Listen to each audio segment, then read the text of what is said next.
ચતુર્થ દિવસના સત્ર વિરામે વાપીથી પધારેલા શ્રી જગદીશભાઈને વિનંતી કરીશ કે પુરાણ પૂજન અને દર્શન માટે અને સાથે પધારેલા પરિવારજનો પણ પુરાણ પૂજન અને દર્શન માટે કથા મંચ પર પધારશે.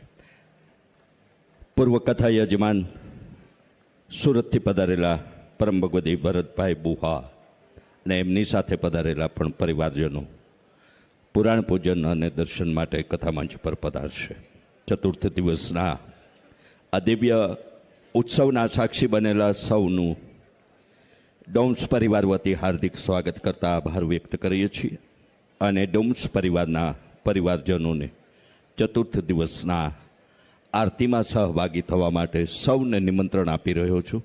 બધા જ પરિવારજનો ઝડપથી કથા મંચ પર આવી ચતુર્થ દિવસના આ સત્ર વિરામની આરતીમાં સહભાગી થશે. સંતોષભાઈ સેજલબેન, સંજયભાઈ ઈલાબેન, કેતનભાઈ શિલ્પાબેન, ઓમભાઈ ઋતુબેન, ઈશાનભાઈ પરીખ અને મુસ્કાન પરીખ, હિરેનભાઈ અને શીતલબેન, વિજયભાઈ અને મોહિનીબેન, ધવલભાઈ અને શિવાનીબેન, વિધિબેન, ઋત્વીબેન, મૈત્રીબેન અને અન્ય પરિવારજનો ઝડપથી કથા મંચ પર આવી ચતુર્થ દિવસની આરતી સંપન્ન કરશે.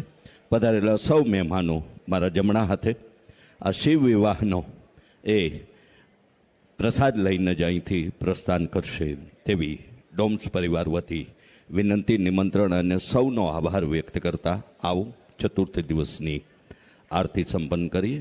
સૌને સોમનાથ મહાદેવ કી જય. ઓમ નમઃ શિવાય.